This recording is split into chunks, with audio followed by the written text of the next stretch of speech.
Hello everyone, मैं मिथुन सिंह स्वागत करता हूं आप सभी का। आशा करता हूं आप सभी बहुत अच्छे होंगे। बात करेंगे विनोबा भावे यूजी सेमेस्टर 1 के प्रीवियस ईयर क्वेश्चन पेपर की।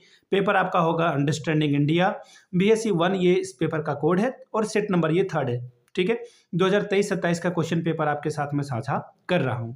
आगे बढ़े उससे पहले मैं बता दूं, पिछले 5 साल के जितने भी क्वेश्चन पेपर हैं, सारे क्वेश्चन पेपर की पीडीएफ आपको 69 रुपीज में अवेलेबल करा दी जाएगी। दूसरी बात, सजेशन आपको देखिए 199 में प्रोवाइड कर दिया जाएगा ताकि आप अपनी तैयारी ठीक ढंग से कर पाएं। अब सजेशन क्या होता है? सजेशन यानी कि वेरी वेरी इंपॉर्टेंट क्वेश्चन, ऐसे सवाल जो एग्जामिनेशन में बार बार पूछे जाते हैं, आंसर के साथ आपको प्रोवाइड कर दिया जाता है। इसमें आपको PYQ भी फ्री ऑफ कॉस्ट अवेलेबल करा दिया जाएगा। यहाँ से मेरी ईमेल आईडी आप देख लें, yourmithunsingh@gmail.com पे आप मुझे मेल कर सकते हैं। इंस्टा पे अगर आप हो डू फॉलो मी @imithunsingh। बाकी आप मुझे व्हाट्सअप कर सकते हैं 7979054474 पे। तो चलिए आगे बढ़ते हैं और अंडरस्टैंडिंग इंडिया के क्वेश्चन पेपर को देखते हैं कि किस तरह का सवाल एग्जामिनेशन में पूछा गया था। ये रहा आपका पेपर, यहाँ से आप देख पाएंगे अंडरस्टैंडिंग इंडिया BSc 1 का ये क्वेश्चन पेपर, सेट नंबर ये आपका 3rd है।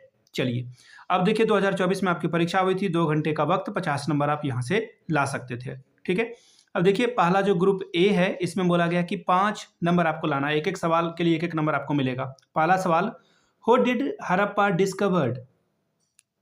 हड़प्पा की खोज किसने की थी? ये सवाल आपसे पूछा गया। तो देखिए दयाराम साहनी, हम सभी जानते हैं, बड़ा ही आसान सा सवाल है और कंपटीशन की तैयारी आपने की होगी तो इसे जरूर पढ़ा होगा। ठीक है, दयाराम साहनी के द्वारा जो है इसकी जो है खोज की गई थी। अगला सवाल है, who is the writer of Meghdoot काव्य?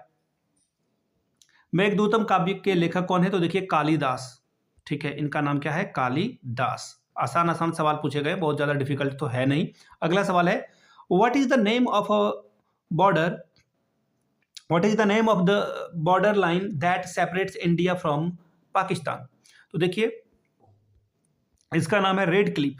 इसे जो है हम लोग क्या बोलते हैं? Red Cliff. एक व्यक्ति थे, उन्हीं के नाम पे जो है इसको रखा गया है। ठीक है, रेड क्लिफ। चलिए अगला सवाल देखिए क्या बोला गया है। Next question, when did the constitution of India passed by the constituent assembly? Bharat का संविधान सभा के द्वारा कब पारित किया गया है? तो याद रखिएगा 26 नवंबर। ठीक है, 26 नवंबर 1949 को यह पारित हो गया था। हालांकि लागू इसे 26 जनवरी 1950 को किया गया था। अगला सवाल, who was the initiator of Bhoodan movement? Bhoodan आंदोलन के प्रणेता कौन है? आपका कॉलेज, आपका यूनिवर्सिटी जो है वही, यानी कि विनोबा भावे।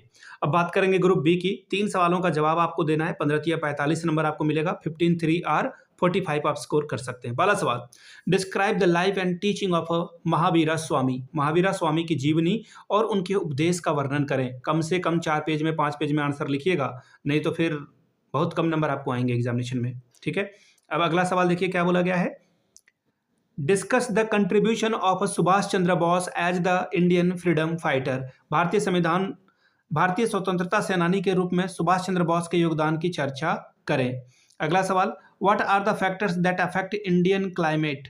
ठीक है, यानी कि भारतीय जलवायु को प्रभावित करने वाले कौन कौन से कारक हैं।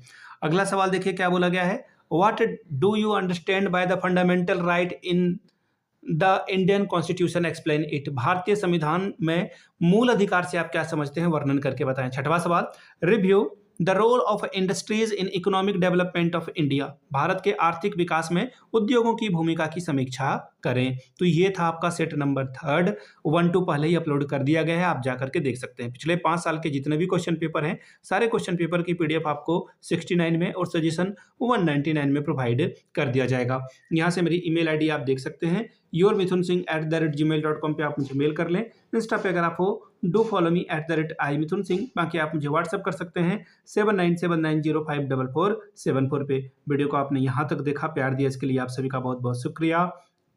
आप लोग खूब आगे करें, तरक्की करें, आगे बढ़ें। इसी उम्मीद के साथ जो है इस वीडियो को यहीं पे समाप्त करते हैं। Thank you so much.